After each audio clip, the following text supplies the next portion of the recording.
Walang ibang hangad si Maria Ina Revilla kundi ang ingatan na magandang imahe niya sa kanyang pamilya. Subalit isang pangyayaring darating sa buhay niya na magpapabago sa lahat. Isang umaga, nagising na lang siyang walang saplot kasamang estrangherong lalaki na gaya niya wala ring suot na kahit ano. Hindi lingid sa kanya ang posibleng nangyari dahil sa ibabang parte niya. Ramdam niya ang kirot at hapdi tanda na nakuha ang pinakaingatan niyang dangal. Dahil sa labi sa takot at pag-aalala, mabilis niyang inayos ang sarili. Iniwan ng lalaking nakakuha sa kanya. Dumating ang araw na kinatatakutan niya. Nagbunga ang nangyari sa kanila ng estrangherong binata at yon ang pagsubok na kailangan niyang harapin at tanggapin. Samantala, Leo Carson del Blanco, the most successful young businessman, business tycoon and workaholic, may isang babaeng minahal, si Venus Fajardo. Ang babaeng inalok niya ng kasal ngunit iniwan siya sa ere. Dahil sa labis sa pagmamahal sa dalaga, napagkamala niya na si Maria Revilla, ang babaeng bumigo at nang iwan sa kanya. Pinilit niyang makatalik at buntisin to nang sa ganon hindi na siya nito iwan, and he got her virginity. 3 taon siyang di pinatahimik ng konsensya. Ginawa niyang lahat para matagpuan ng babae. Ngunit isang araw ito mismo ang nag-apply ng trabaho sa kanyang kumpanya. Magagawa kayang pagtagpuin ang kanilang mga puso na nag-iisa nilang koleksyon? Magawa kaya ni Maria na masungkit ang puso ng lalaking may matagal nang minamahal? O kahit anong gawin niya, tingin lang ito, sa kanya ay ina ng anak nila. Sundan ang kwentong pag-ibig ni Maria. Maria's POV. Napahagat ako sa pang-ibabang labi para pigilan ang paghikbi. Nang magising akong walang saplot, hindi ako tanga. Para hindi malaman ko ano nangyari sa akin. Hanggang ngayon ramdam na ramdam kong pagkahilo dahil sa inom ko kagabi. Ito ang kauna-unang uminom ako ng alak sa tanang buhay ko. Hindi ko maaninag ang mukha ng lalaking katabi ko dito sa backseat ng sasakyan. Katulad ko, wala din tong saplot sa katawan. Napangiwi ako na matamdaman ang matinding kirot at hapdi sa pagitan ng mga hita ko. Dali-dali kong hinagilap ang mga damit ko. Napasabunot ako sa buhok ko nang hindi ko man lang ito mahagilap. Hinang-hina ako at gusto ko magwala. Tumiyak ng umiyak pero hindi ko magawa. Mas natatakot ako magising ang lalaking nakatali ko. Nag-uunahan namang pumatak ang mga luha ko. Hindi ko alam kung anong dapat kong gawin. Dali-dali kong sinuot ang white long sleeve na pagmamayari ng lalaki. Kinuha ko rin pati ang boxer nitong nakasampay sa manibela ng sasakyan at taglian nitong sinuot. Hindi ko na binaningan pang lalaking mahimbing na natutulog. Kaagad akong bumaba na sasakyan at naglakad papalayo na parang walang nangyari. Gusto kong saktan ang sarili ko dahil sa nangyari. Hindi ko maalala kung paano ko napunta ng sasakyan ng lalaking yon at may nangyari sa amin. Napaupo na lang ako sa isang tabi sa sobrang panghihina. Napasabunot ako sa buhok ko ng isa-isa. Lumitaw sa diwa akong ginawang paghalik ng lalaking iyon. Nagustuhan ko yun at tinugon siya. Bawat pagkaplos niya sa balat ko, gustong gusto ko. Ang bawat pagkagat niya sa leg at pagsipsip niya rito, lahat ng yon nagugustuhan ko. Napasigaw ako na maalala lahat ng yon. Nanginginig ang mga kamay ko at diring-diri ako sa sarili ko. Para kong baliw na pinupunasan ng balat ko, lalong-lalo na ang mga labi kong pinagsawaan niya kagabi. I am so hopeless. Naiinis ako sa sarili ko at nagagalit. Matagal kong iningatan ang sarili ko pero sa isang iglap, ibinigay at pinaubaya ko sa lalaking hindi ko naman kilala. Hindi ko nga nakita yung mukha niya eh. Bumuhos ang masaganang luha ko nang bumukas ang pinto ng condo ni Jake. Di ko alam paano ko nakarating dito ng gantong itsura. Hoy babae, bakit bigla ka nawala kagabi sa bar? Bakit ganyan ang suot mo? Bakit ngayon ka lang umuwi? Hindi ko na pinatapos ang sunod-sunod na pagtatanong ng kaibigan ko. Niyakap ko na lang siya na mahigpit. Inabutan ako nito ng isang basong tubig nang kumalma ako sa pag-iyak. Tell me what happened? Kababae mong tao, pumunta ka dito sa kondo ko? Nang may tagos? Kadiri ka girl? Asek niya sa akin. Tsaka para ka napagsamantalan sa itsura mo ngayon. Hindi naman yan yung damit mo kagabi ah.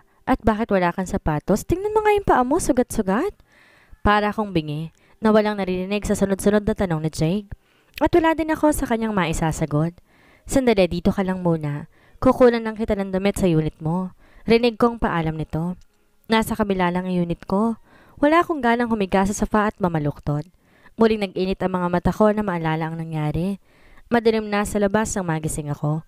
Sobrang sakit ng ulo ko at parang pinipiga sa sakit. May natuyo ding luha sa gilid ng mata ko. Wala sa sariling natawa ko.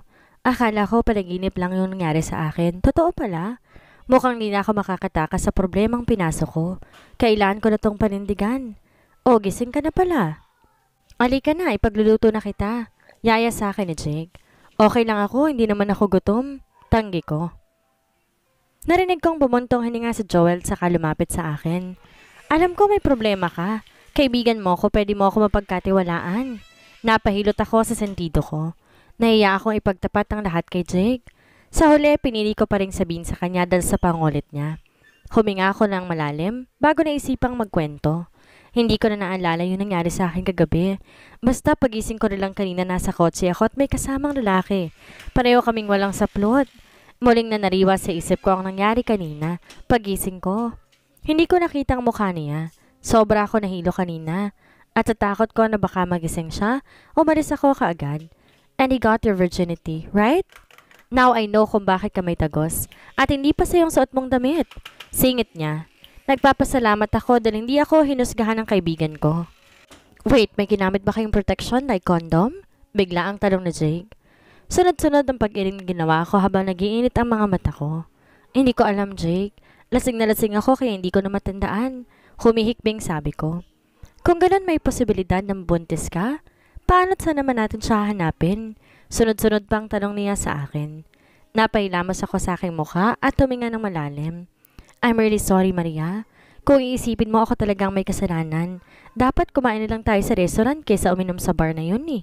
Hindi ka na sana napahamak. Sisi ni Jake sa sarili niya. Tama. Kung kumain na lang sana kami sa restaurant pagkatapos ng graduation namin, malayong mangyari to. Pero nandito na eh. Kung ano man na maging resulta, tatanggapin ko ng buong puso. Ay, maligo ka muna, Maria. Ihanda ko lang yung kwarto. Dito ka na matulog ngayong gabi. Nakatulala ako sa whole body na salamin dito sa banyo ng condo ni Jake habang pinagmamasdan ng kabuuan nito. Kitang-kita ko sa salamin ng mga mapupulang marka sa gilid ng leeg ko. Mariin ako napapikit nang maalala ang bawat pagkagat niya sa balat ko. Lahat iyon naaalala ko. Ang bawat paghaplos niya, lahat yon na nariwa sa alaala ko. Binuksan ko ang shower at kinuskos ng mabuti ang katawan ko. Sumigaw ako na sumigaw ng paulit-ulit kong naalala ang mga halik niya sa buo kong katawan. Humagulhol ako napaupo sa sahig at niyakap ang sarili. Napatakip sa aking bibig para pigilan ang tangka kong pagsigaw. Hindi ako makapaniwalang nagustuhan ko ang nakakadiring bagay na yon. Sobrang naninikip ang dibdib ko sa tuwing naalala ang pagtatalik namin ng lalaking yon. Napatakip ako ng mukha. Sobrang hiyang-hiya ako sa sarili ko. Paano pa ako makakatingin sa mga mata na magulang ko? Tulala akong nanginginig sa lamig nang bumukas ang pinto ng banyo. Hindi ko namalayan kung ilang oras na bang nakababa sa tubig. Maria! Dinig kong sigaw ni Janice at patakbo ko niyakap. Maria, are you alright? Dinig kong tanong niya. Napahikbi na lang ako. Kinuha nito ang roba at ipinatong sa hubad kong katawan. Saka ako niyakap na mahigpit. Let's go. Magpahinga ka na. Buong lakas niya akong itinayo at inalalayang maglakad palabas ng banyo. Ano bang iniisip mong babae ka? 5 oras ka na nasa loob ng banyo kaya tinawag ko na si Janice. Barak mo bang magpakamatay? Hindi ko na pinansin pa ang pagsasarimon sa akin ni Jake. Nagtuloy-tuloy ako sa kwarto niya at tinihiga ang sarili sa kama. Hindi pala ganon kadali na harapin to. Mabigat ang pakiramdam ko na magising ako kinaumagahan. Sobra ako ng lalamig at tinaapoy sa lagnat. Napangawi ako nang gumalaw ako. Nandoon pa rin yung sakit at yung kirot. Mas lalo akong pinanghinaan ng loob. Gusto kong papaniwalain sa sarili ko na panaginip lang ang lahat. Maria? Tawag sa akin ni Janice. Alam mo namang hindi ka nag-iisa, hindi ba? Alam mo naman yung nangyari sa akin, but look at me now. Okay na ako. Dahil yun sa'yo, Maria. Hindi mo ako sinukuha na ma-depress ako sa pagkawala ng baby ko at pagkawala ng parang bula ng kuya mo. Malungkot na sabi nito. Kinuha nito ang kamay ko at mahigpit niyang hinawakan. Come on, Maria. Alam kong malakas ka, kaya't kakayanin mo to. Pagpapalakas niya sa loob ko. Napahagat ako sa pang-ibabang labi ko kasabay ng pagpatak ng luha ko. Maria, hindi ka namin hinuhusgahan. Mga bata pa lang tayo, magkaibigan na tayo. Hindi ka katulad ng babaeng iniisip mo, okay? Kinabig niya ako at niyakap. Dahil sa sinabi niya, nabuhayin ako ng loob. Hindi lang ako ang taong may mabigat na problema sa mundo. Halika, kumain ka muna tas papainamin kita ng gamot. Inalalay niya akong tumayo at iginiya sa kusina. Nakangiti akong binati ni Joel na parang walang nangyari. Huwag mong iisipin yon, Maria. Mag-isip na lang tayo ng solusyon sa problema mo. Suggestion ni Jake. Tsaka ako pinaghanda ng almusal. Binalingan ko naman sa Janice na nakangiti sa akin at di niya binibitawan ng kamay kong hawak niya kanina pa. Lumabas na lang tayo at mag-beach para ma-enjoy natin ang pag-graduate natin, sabi ni Jake. Ayokong lumabas, tanggi ko. Gusto ko lang magkulong at magmukmok maghapon. No girl, sasama ka sa ayaw at sa gusto mo. Giit ni Jake. Napabuntong hininga na lamang ako. Binalingan ko naman sa Janice na mukhang okay na. Medyo nakaka-recover na siya sa nangyari kanina. Janice, are you fine now?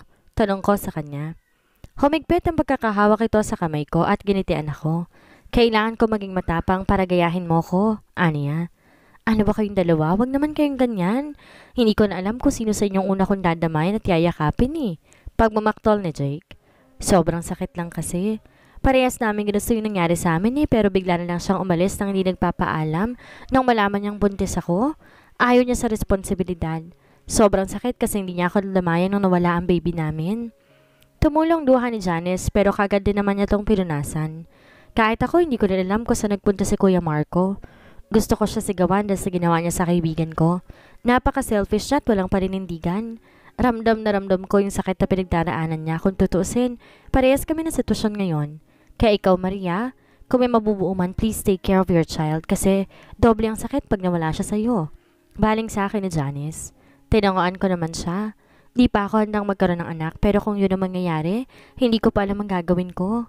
Natatakot ako sa responsibilidad na maging isang ina. Sa responsibilidad na palalakin ko siya na mag-isa. Tama na yan, ihanda nyo ng mga bikini nyo susuotin. Magbe-beach tayo, para naman mag-ibang atmosphere natin. Pumapalakpak na sabi ni Jake. Sinamaan ni Janice si Jake ng tingin kaya tumahimik ang bibig nito. Tara na Maria, patuloy na natin ang gimmick ng baklang to. Singhal ni Janice sa kaibigan. Mukhang babalik na to sa dati, masungit na ulit. Pumayag na rin akong sumama. Lilinaw sigurong isip ko kapag nakatikim ako ng preskong hangin. Naglakad-lakad ako sa pampang ng dagat habang nahuhulog sa malalim na pag-iisip. Bumuga ako ng malalim na hininga at pinagbasta ng beach resort na pinuntahan namin. Sobrang puti at napakapino ng buhangin. Parang musika sa tenga kong pagkampas ng alon sa buhangin. May mga ilan-ilan ding turista ang naliligo sa dagat. Ang saya nila. Bago ang graduation namin, pinagbalon na talaga naming puntahan tong lugar. Sa wakas, natuloy din. Hindi nga nang kagaya ng inaasahan na mag-e-enjoy kami.